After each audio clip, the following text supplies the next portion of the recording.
Price action trading పై అశోక్ దేవనం ప్రియ conduct చేసే webinar కోసం ఈ నెంబర్ కి కాల్ చేయండి. నమస్తే, వెల్కమ్ టు సుమన్ టీవీ. నేను విష్ణు. ప్రస్తుతంతో పాటు ప్రముఖ stock market analyst Eedara Ramakrishna గారు ఉన్నారు. వారితో మాట్లాడదాం. సార్ నమస్తే. సార్ ఈదర రామకృష్ణ గారు నమస్తే అండి. ఈ మ్యూచువల్ ఫండ్స్కి సంబంధించిన ఇన్వెస్ట్మెంట్ పెనిట్రేషన్ కూడా భారీ స్థాయిలో పెరిగిపోతుందని కూడా మనకు వార్తలు రావడం జరిగింది. అండ్ లాస్ట్ 2-3 మంత్స్ వరకు కూడా దాదాపు 18,000 కోట్లు 19,000 కోట్లు ఎవ్రీ మంత్ పుషప్ అయ్యేది. ఇవాళ దాదాపు 30,000 కోట్లకు పైగా మ్యూచువల్ ఫండ్ ఇన్వెస్ట్మెంట్స్ మార్కెట్లోకి వస్తున్నాయని కూడా మనం డిస్కస్ చేసుకున్నాం. ఏంటి అసలు మ్యూచువల్ ఫండ్స్ మార్కెట్ ఏ విధంగా ఉంది, ఇక్కడి నుంచి నెక్స్ట్ లెవెల్ ఏ విధంగా ఉండబోతుంది అంటారు మ్యూచువల్ ఫండ్ ఇండస్ట్రీ అసలు? మ్యూచువల్ ఫండ్ ఇండస్ట్రీలో అసెట్స్ అండర్ మేనేజ్మెంట్ అనేది విపరీతంగా పెరిగిపోయిందండి. దాదాపుగా 58 లక్షల కోట్ల రూపాయలు మార్కెట్లో పార్క్ చేశారు పబ్లిక్ మనీ. అట్లాగే పర్టికులర్గా ఈక్విటీ ఇన్వెస్ట్మెంట్స్, ఈక్విటీ వరకే చూసుకుంటే దాదాపు 25 లక్షల పైచిలకు 25 లక్షల కోట్లు 25 లక్షల కోట్ల రూపాయల పైచిలకు ఈక్విటీ ఇన్వెస్ట్మెంట్స్ మీద ఉన్నాయి.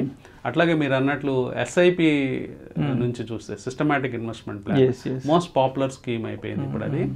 ఆ స్కీమ్ ద్వారా మ్యూచువల్ ఫండ్స్లోకి వస్తున్న ఫండ్స్ దాదాపుగా 21,000 కోట్లు టచ్ అయ్యాయి. సో తద్వారా ఏంటంటే పబ్లిక్ ఎక్కువ మంది స్టడీగా అంటే మార్కెట్లో పంప్ చేస్తున్నారు మనీని. అంటే ఒక రకంగా సేవింగ్స్ పెంచుకుంటున్నారు, వాళ్ళ సేవింగ్స్ అన్నింటినీ స్టాక్ మార్కెట్ వైపు మళ్ళిస్తున్నారు. సో అందువల్ల ఈ నెంబర్స్ కనిపిస్తున్నాయి.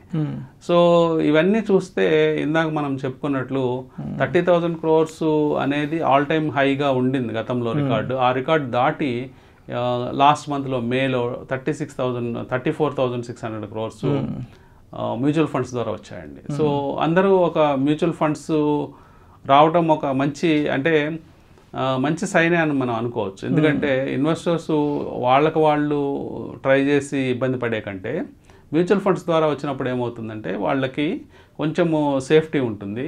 అంటే మార్కెట్స్ని అర్థం చేసుకునే లోపు, అంటే మార్కెట్స్ని అర్థం చేసుకోవడానికి, మార్కెట్లో రైట్ ఇన్వెస్ట్మెంట్స్ డెసిషన్స్ తీసుకోవడానికి ప్రతి ఒక్కరికి కొంత సమయం పడుతుంది. అంటే అది సంవత్సరం కావచ్చు, 2 ఏళ్ళు కావచ్చు. అంటే వాళ్ళకున్న టైము రిసోర్సెస్ని బట్టి. అంటే కొంతమంది రోజు ½ అవర్ స్పెండ్ చేయగలిగితే తొందరగా నేర్చుకోగలుగుతారు.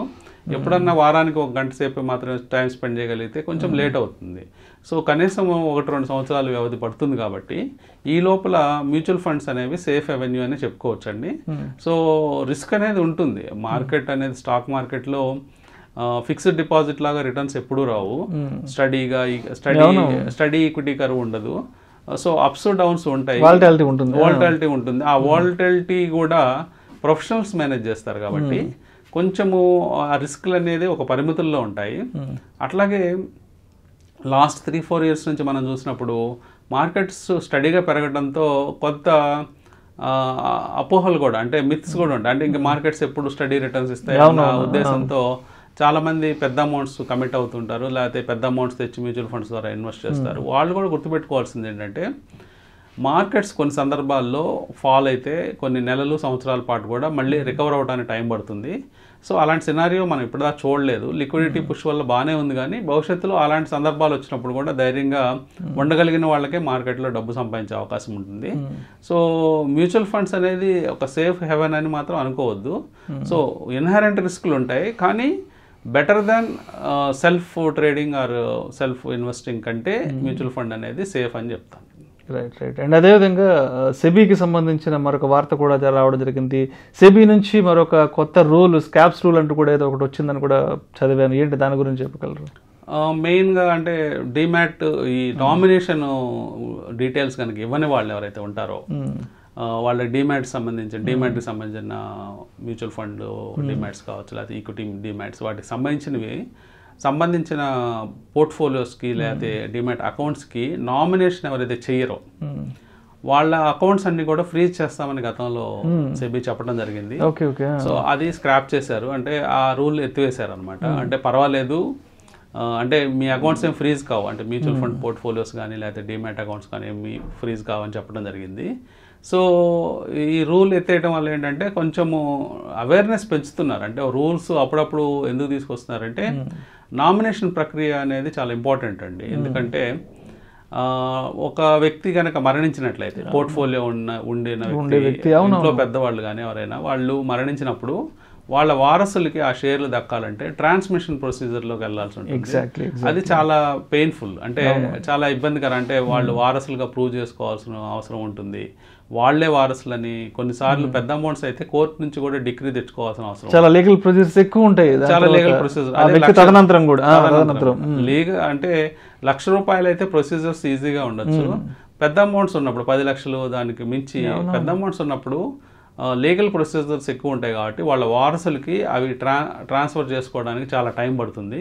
దీన్నే ట్రాన్స్మిషన్ ప్రొసీజర్ అంటారు. సో ఈ ప్రొసీజర్ ఇబ్బంది లేకుండా నామినేషన్ కనుక చేసినట్లయితే వాళ్ళు ఎవరైతే వ్యక్తుల పేర్లు రాస్తారో ఆ వ్యక్తులకి ఆ షేర్లు చెందుతాయి. తద్వారా ఆ కుటుంబ సభ్యులు పంచుకోవడమో లేకపోతే ఆ వ్యక్తులకి షేర్లు ఉంచుకోవడమో జరుగుతుంది. కాబట్టి అది ఈజీ ప్రాసెస్. ఇలాంటి విషయాలు ప్రజల్లో అవేర్నెస్ తీసుకురావడానికి అప్పుడప్పుడు ఈ రూల్స్ని కఠినతరం చేయడం, అలాగే మళ్ళీ అంటే ఎక్కువ మంది మళ్ళీ ఇది ఇబ్బందికరంగా ఉంది మాకు అని చెప్పడం వల్ల మళ్ళీ ఆపటం ఇలాంటివి చూస్తున్నాము. కానీ ఓవరాల్గా ఈ పాయింట్ నుంచి మనం నేర్చుకోవాల్సిన విషయం ఏంటంటే నామినేషన్ చేసుకున్నట్లయితే భావితరాలు అంటే నెక్స్ట్ జనరేషన్ వాళ్ళకి ఇబ్బంది లేకుండా ఉంటుంది. రైట్. సో అదేవిధంగా మోడీ 3.0 స్టార్ట్ అయిపోయింది కాబట్టి, అండ్ ఇక్కడి నుంచి ఈ 3వ టర్మ్ నుంచి ఎకానమీ పరంగా ఎటువంటి వృద్ధి రేటును మనం ఎక్స్పెక్ట్ చేయొచ్చు అంటారు? అండ్ ఏదైతే మోడీ 3.0 ఉంది కదా, సో ఇది మార్కెట్స్ని ఎంతవరకు బలోపేతం చేసే అవకాశం ఉందంటారు? అండ్ సెక్టార్స్గా ఏ సెక్టార్స్కి మంచి ఊతమిచ్చే అవకాశం ఉందంటారు మోడీ 3.0 ఇక్కడి నుంచి? మెయిన్గా ఇప్పుడు మనము జీడిపి గ్రోత్ అయితే మనం బెస్ట్గా ఉన్నాం. అంటే వరల్డ్లో డెవలపింగ్ కంట్రీస్లో తీసుకున్నప్పుడు ఈవెన్ రీసెంట్గా ఆర్బీఐ మీట్లో కూడా శక్తికాంత్ దాస్ ప్రస్తావించడం జరిగింది. ఆల్మోస్ట్ మనము 7.2 గ్రోత్ అనేది మనం 24-25లో సాధించే అవకాశం ఉందండి. సో అది ఒక మంచి గ్రోత్గా మనం చెప్పుకోవచ్చు.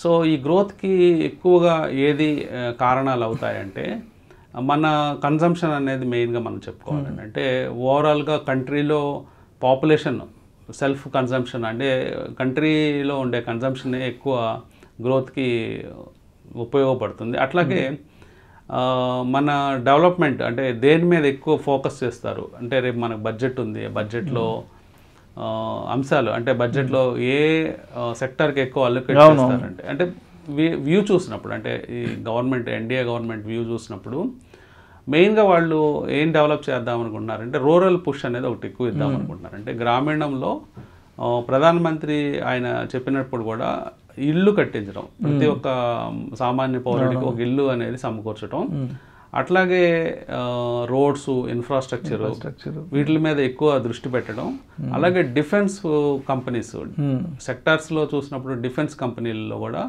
ఎక్కువ ఇన్వెస్ట్మెంట్స్ వచ్చే అవకాశాలు ఉన్నాయండి. అంటే సెల్ఫ్ రిలయంట్గా అంటే ఇదివరకు గతంలో మనం గవర్నమెంట్స్లో మనము డిఫెన్స్కి సంబంధించిన ఎక్విప్మెంట్ ఎక్కువగా మనము ఇంపోర్ట్ చేసుకున్నాం, బయట దేశాలను తెచ్చుకునే వాళ్ళని, కానీ అవి మనమే సెల్ఫ్గా డెవలప్ చేసుకున్నాం. మేక్ ఇన్ ఇండియా కాన్సెప్ట్లో మనమే డెవలప్ చేసుకుందామని అనుకోవటము. జనరల్గా మీరు బడ్జెట్లో గమనించినట్లయితే పెద్ద పోర్షన్ అనేది మామూలుగా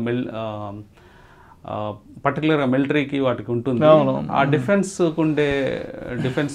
బడ్జెట్లో పెద్ద అమౌంట్స్ ఉంటాయి. అంటే రైల్వే బడ్జెట్ తర్వాత డిఫెన్స్ బడ్జెట్ ఈక్వల్గా డిప్లాయ్మెంట్ ఉంటుంది డిఫెన్స్ కోసం.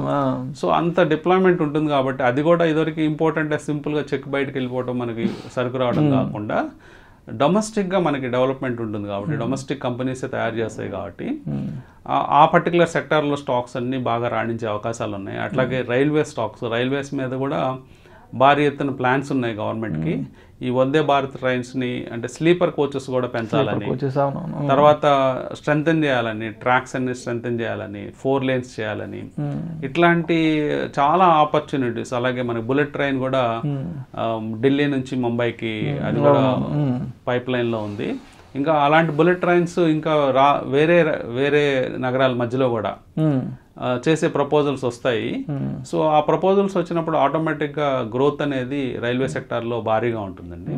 సో మనము ముఖ్యంగా డిఫెన్స్, ఇన్ఫ్రా, అట్లాగే రైల్వే, అలాగే ఫైనాన్స్ కంపెనీస్, వీటన్నిటికీ ఫైనాన్స్ సమకూర్చే కంపెనీస్, ఇవన్నీ కూడా భారీ వృద్ధిలోకి వచ్చే అవకాశాలు ఉన్నాయండి. సో ఎప్పుడైతే కంట్రీలో ఓవరాల్గా మనీ తిరుగుతూ ఉంటుందో ఎఫ్ఎంసీజీ రంగం ఎవర్ గ్రీన్ రంగంగా మనం చెప్పుకోవచ్చు. ఎఫ్ఎంసీజీ గత కొన్ని నెలల నుంచి స్తబ్దుగా ఉంది, ఒక సంవత్సరం నుంచి. అవునవును. సో ఆ రంగంలో ప్రస్తుతం కొంత వేరే స్టాక్స్ చర్న్ అయ్యి అక్కడికి వస్తున్న మనీ అక్కడికి వస్తున్నట్టు మనకు అనిపిస్తుంది. సో అట్లాంటి రంగాలు, అట్లాంటి స్టాక్స్లో కూడా దృష్టి పెడితే ఇన్వెస్టర్స్ ఎక్కువ లాభం పొందే ఛాన్స్ ఉంటుంది. Right, thank you so much either Ramakrishna గారు. థ్యాంక్ యూ అండి. సుమన్ టీవీలో మీ పర్సనల్ అండ్ బిజినెస్ ప్రమోషన్స్ కోసం కింది నెంబర్కి కాంటాక్ట్ చేయండి.